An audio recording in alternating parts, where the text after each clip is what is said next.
एक शहर में एक परिवार रहता था जिसमें एक आदमी सौरभ, उसकी पत्नी सीमा, अपनी एक सुंदर सी 11 साल की बेटी गरिमा के साथ रहते थे। गरिमा दिखने में बहुत सुंदर थी। वो बिल्कुल दूध जैसी गोरी और काले बादल जैसे लंबे लंबे बाल थे और वो दिल की बहुत साफ थी। सबसे बहुत अच्छे से बात करती थी, अपने माँ बाबा से बहुत प्यार करती थी।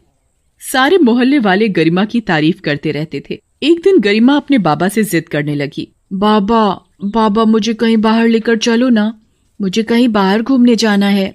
अच्छा, तो मेरी प्यारी सी बेटी को बाहर घूमने जाना है। अच्छा बताओ, कहाँ जाना है? हाँ बाबा, मुझे कहीं बर्फ वाली जगह लेकर चलो। गर्मी का मौसम भी है, वहां जाएंगे तो मजा आ जाएगा। तभी पीछे से गरिमा की माँ सीमा आ जाती है। अच्छा, अगर ठंडी जगह जाओगी तो बीमार नहीं हो जाओगी? अरे माँ, फिर हम कहाँ जाएं घूमने? अरे बेटी, उदास मत हो। अब मेरी प्यारी बेटी ने जिद करी है तो कहीं बाहर तो घूमने जाएंगे। एक काम करते हैं, गरिमा की नानी के घर चलते हैं। नानी से मिले तो ना जाने कितने साल हो गए। नानी भी गरिमा को देखकर बहुत खुश हो जाएंगी। हाँ माँ, सही कह रही हो, हम सब नानी के घर ही चलते हैं। फिर वो सब गाड़ी से नानी के घर चलने के लिए रवाना हो जाते हैं। गाड़ी चलाते चलाते रात हो जाती है और सौरभ बहुत थक जाता है। गरिमा अपनी माँ के साथ पीछे वाली सीट पर सो जाती है। तभी गाड़ी का संतुलन बिगड़ जाता है और उन सब का एक्सीडेंट हो जाता है और सब बेहोश हो जाते हैं। कुछ लोग उन सभी को हॉस्पिटल में भर्ती करा देते हैं। तभी सौरभ और गरिमा तो ठीक हो जाते हैं, पर सीमा की हालत बहुत बिगड़ जाती है। सौरभ और गरिमा बहुत घबरा जाते हैं। बाबा मुझे बहुत डर लग रहा है। माँ ठीक तो हो जाएगी ना? हाँ बेटा, तुम चिंता मत करो, तुम्हारी माँ ठीक हो जाएगी। तभी डॉक्टर आता है। सौरभ भाई साहब, जरा आना हमारे साथ। सौरभ गरिमा को वेटिंग रूम में बिठाकर डॉक्टर के साथ अकेले में बात करने चला जाता है। माफ कीजिएगा सौरभ भाई साहब, हम आपकी पत्नी को बचा नहीं सके। कि क्या? ये क्या कह रहे हैं आप? अब क्या होगा? इतना कहकर डॉक्टर अपने ऑफिस में चला जाता है और सौरभ के पास गरिमा को सब कुछ बताने के अलावा कोई रास्ता नहीं बचा था। बेटी गरिमा, अब तुम्हारी माँ नहीं रही।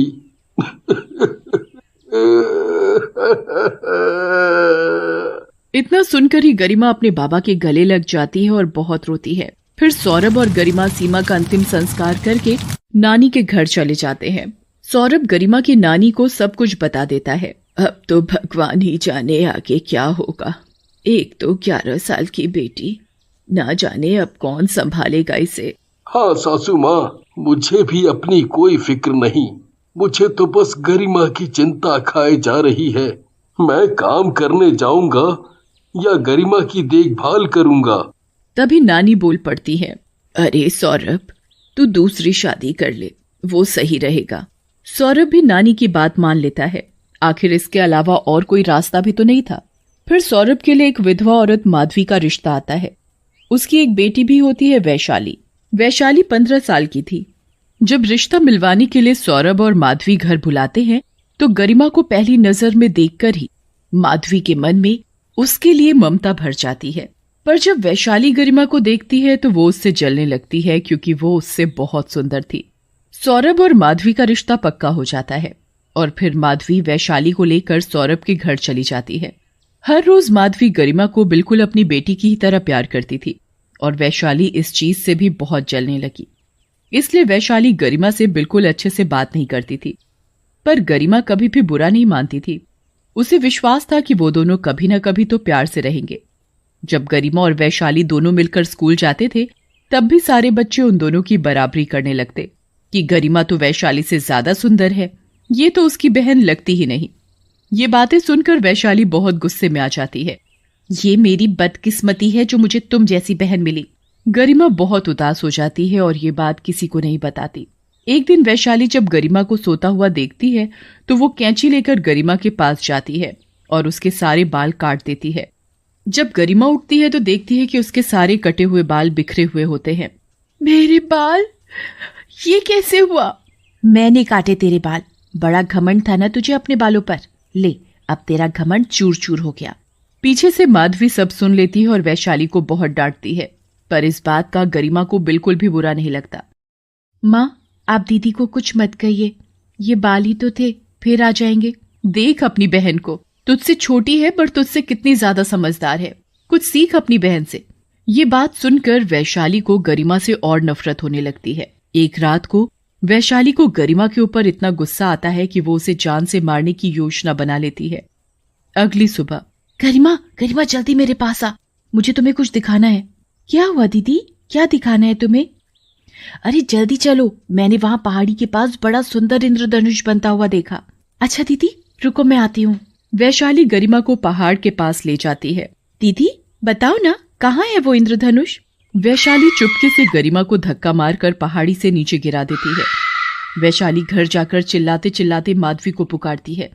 माँ माँ, वो क्या, वो बोलना क्या हुआ? माँ वो गरिमा पहाड़ी से गिर गई। क्या? ये क्या कह रही है? गरिमा पहाड़ी से कैसे गिरी, बता। माँ वो गरिमा खेलते खेलते पहाड़ी से गिर गई।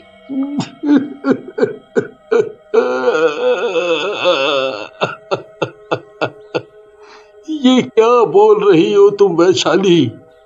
मेरी बच्ची, मेरी बच्ची! सौरभ पहाड़ी की ओर भागता है और वहां जोर जोर से गरिमा गरिमा चिल्लाने लगता है और बहुत रोता है। तभी गरिमा मरने के बाद भूतनी बनकर छिपकर ये सब देख रही होती है और बाबा को रोते हुए देखकर वो भी रो जाती है। पर गरिमा अभी भी वैशाली से अपनी बहन जैसा प्यार करती है। वो जानती है कि ये सब वैशाली की जलन की वजह से हुआ है। वहाँ दूसरी ओर वैशाली सबको रोते हुए तो दिखाती है, पर अंदर से वो बहुत खुश होती है। अरे वाह, अब तो वो गरिमा भी मर गई, अब तो मैं बहुत खुश हूँ। जब वैशाली स्कूल जा रही होती है तब उसके सारे दोस्त उसके पास आते हैं। अरे वैशाली रुको तो सही।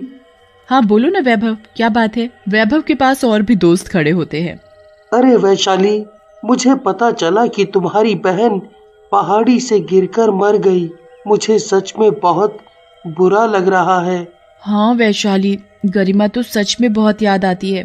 पता है लंच टाइम में वो हमें कितना हंसाती थी, उसके साथ में सच में बहुत अच्छा लगता था। हाँ अब हम सब कर भी क्या सकते हैं, वो वापस तो नहीं आ सकती। वैशाली और उसके दोस्तों की सारी बातें गरिमा की आत्मा चुपचाप देख रही होती है और उसे अपने दोस्तों के लिए बहुत बुरा लगता है। फिर वैशाली वहां से चली जाती है। वैशाली को अपने दोस्तों की बात सुनकर थोड़ा बुरा लगता है। उसे गरिमा की कमी थोड़ी खलने लगती है। जब वैशाली स्कूल से घर वापस आती है तो देखती है कि घर बहुत सूना सूना लग रहा है और उसकी माधवी भी बहुत उदास है गरिमा के जाने से। अरे वैशाली तुम आ गई, जल्दी से हाथ मुंह धो लो, फिर खाना खाने आ जाना। वैशाली को फिर से थोड़ा सा गरिमा के लिए बुरा लगता है। फिर वैशाली खाना खाकर सोने चली जाती है। उसके दिमाग में वही लम्हा घूम रहा होता है जब उसने गरिमा को पहाड़ी से धक्का दिया था। इस बात को सोचकर वैशाली सो नहीं पा रही थी और वो उठ गई। वैशाली अपनी माँ के पास गई। माँ, मैं अपनी दोस्त के घर स्कूल का काम करने जा रही हूँ। अच्छा ठीक है, पर जल्दी आ जाना। ठीक है माँ। इतना कहकर वैशाली घर से निकल जाती है। तभी उसका मन उस पहाड़ी के पास जाने का करता है जहाँ से उसने गरिमा को धक्का दिया था और वो उस पहाड़ी की तरफ जाने लगती है। गरिमा की आत्मा भी वैशाली का पीछा करने लगती है। जब वैशाली वहां पहाड़ी के पास पहुंचती है और वो पहाड़ी के पास जाकर खड़ी हो जाती है और बहुत जोर जोर से रोने लगती है। हे भगवान, ये क्या कर दिया मैंने? मेरे हाथों इतना बड़ा पाप। मैंने अपने ही हाथों से अपनी सौतेली बहन को मार डाला, वो बहन जो मुझे सगी बहन जैसा प्यार करती थी। हे भगवान, ये जलन के अंधेपन में क्या कर दिया मैंने? तभी गरिमा की आत्मा पीछे से सब कुछ देख रही होती है। नहीं दीदी नहीं, आप रोइए मत। ठीक है, अब मैंने ठान लिया है अपनी गलती का पश्चाताप करने और बहन से माफी मांगने के लिए मैं अपनी बहन गरिमा के पास जा रही हूँ। और तभी वो पहाड़ी से गिरने वाली होती है। तभी गरिमा की आत्मा अपनी पूरी शक्ति लगाकर वैशाली को पकड़ लेती है और उसे ऊपर खींच लेती है। वैशाली गरिमा की आत्मा को देखकर बहुत चौंक जाती है। तुम यहाँ बहन, मेरी बहन, मुझे माफ कर दो। मैंने तुम्हारे साथ बहुत गलत किया, मुझे माफ कर दो। ओह दीदी, आप मत रोइए। आपने तो जाते जाते मुझे इतनी बड़ी खुशी दी है। अभी मैं यहाँ दर बदर इसलिए भटक रही थी क्योंकि मुझे शांति नहीं मिली थी, पर अब मिल चुकी है। ओह गरिमा, आज तुमने ये बता दिया कि सौतेली बहन का प्यार भी सगी बहनों जैसा हो सकता है, जो मरते दम तक नहीं जाता। इसके बाद गरिमा की आत्मा गायब हो जाती है और वैशाली खुश होकर अपने घर चली जाती है।